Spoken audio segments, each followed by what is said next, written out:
because every time I ask people, what is the definition of value? And everybody's sort of like, has one really, it's a word that they can't define, right? We all know what it means, except when you go to investing, you have the oddest version of what value means. It's been that the language has been perverted. So I think what value means is it's worthwhile, it's useful, it's excellent, it's important, right? That's what value is. Is the Mona Lisa valuable? Yeah, it's worthwhile, it's excellent, it's important, right? Is airplanes valuable? Yeah, how incredible is this? Like these things have completely transformed, GDP and transportation. They're useful, they're important. And then you go into the financial markets and you say, is Slack valuable? They'll say, my God, no, it's so expensive. Oh, this, oh, that. Is Snowflake valuable? No, my gosh. I mean, these things trade at huge multiples they come up with every excuse. And then I say, well, what is valuable? And they say, Philip Morris is valuable.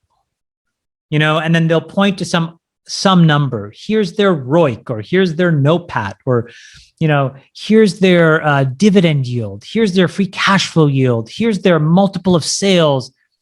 And basically, as long as the number is small, people turn their brains off. Right? Think about it. Literally, you could ask a blind monkey, on that dimension, how to rank growth stocks. And all they would do is just basically, rank by ascending order and cut it off before the numbers change into double digits. Pick your metric. That to me seems insane. Right? Philip Morris causes cancer. I mean, let's just be honest about it. Google organizes the world's information. What would you rather own? So my perspective on value is that I think I'm a value investor. I want to find things that are worthwhile, useful, important, and excellent. And I just want to buy them at a fair price. And determining a fair price, I'm curious, do you do typical discount cash flow models? If so, what discount rate? Like, do you have a hurdle? Yeah. Is that part of the package? Like, part of the whole spectrum, I guess? Yeah. So this is where we get to this sort of like, I think like investing is three things, right? There's like the first part, which is like the nuts and bolts, right? Meaning like the ones and zeros, being able to do the simple math. Okay. Then there is sort of like this part, which is, what are your biases telling you about the ones and zeros? And then there's judgment. When to listen to your biases, when to ignore them, and then how to size. And the great investors, I think, sum those three things together. And it's a constant, very complicated equation that's running through their minds. This is why, investing is a very individual tradecraft, because it's an impossible thing to document. Right? I don't think Stan Druckenmiller or David Tepper's process is largely documentable. They could tell you till kingdom come how they did something in the past, but it will not inform how they'll make a decision in the future. Stevie Cohen, just add to the list of all the greats, Buffett. And so I think it's very important to realize that. So I do a lot of math. And then what I think about is what can go right and what can go wrong, and how am I interpreting the math? How aggressively do I want to compound? And then I try to make a decision and I size. I'll give you one example. In 2014, I got on the Amazon train probably before most people at scale. I presented it at Irisone.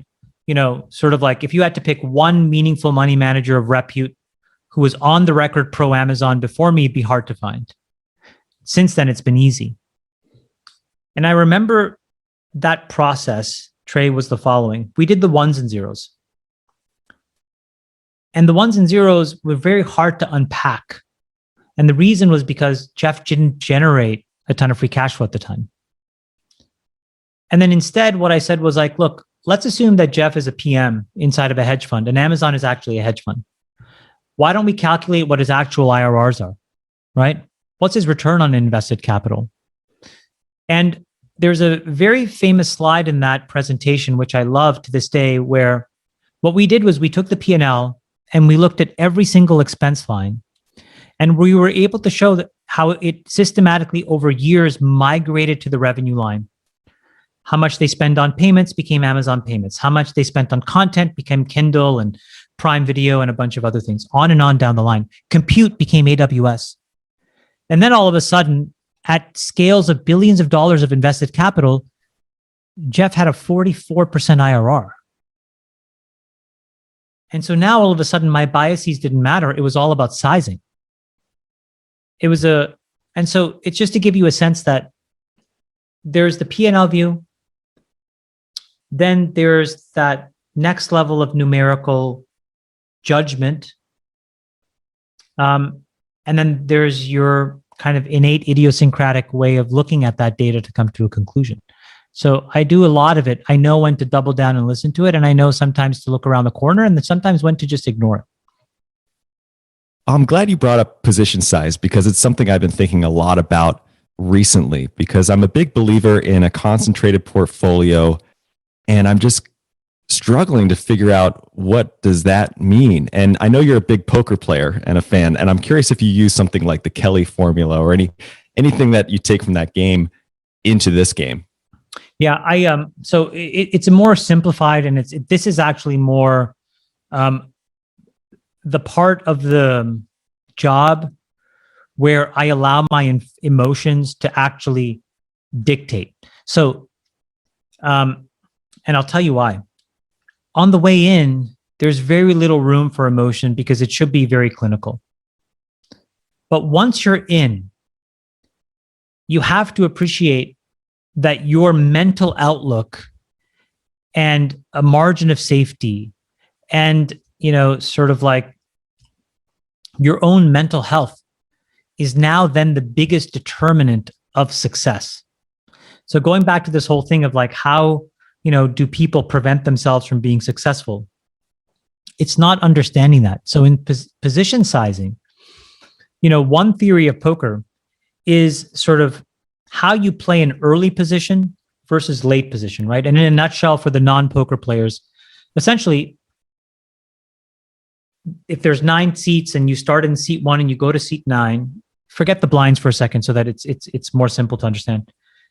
The earliest position has the biggest disadvantage because they have the least information about what everybody else is going to do.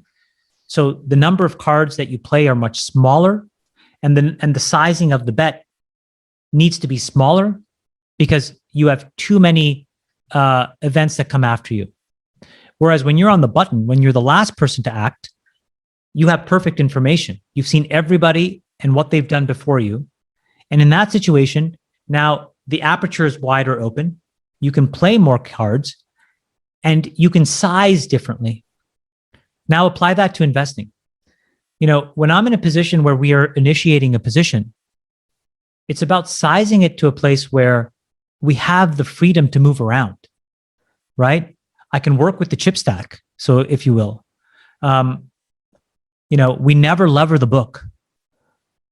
So I never feel that I'm under an artificial constraint, where we could get margin called or stopped out. That's an important characteristic for me to be able to manage risk. And then when it's working, and this is again, now here's people have an incredible difficulty in doubling down in success. In fact, it tends to be almost the opposite. People want to find a way to re-underwrite failures. Oh, I can dollar cost average down. Oh, this is an idiosyncratic drawdown that is not applicable to the name. Is it? Is it not? Even if it is, the world existed before you. The world is going to exist after you. Who are you to play in the matrix and hit the pause button and say, we're going to rewrite how logic works? So from my perspective, when we're initiating a position early on, degrees of freedom matter more than anything else. Flexibility. And then as things mature over time, so in the case of a stock in the company that we own, it's how much data have we seen over how long? How have they proved to be great capital allocators? And is there still more growth ahead of it? And have they done anything to betray our belief that they're still customer obsessed? And you just keep sizing and building and building and building in success.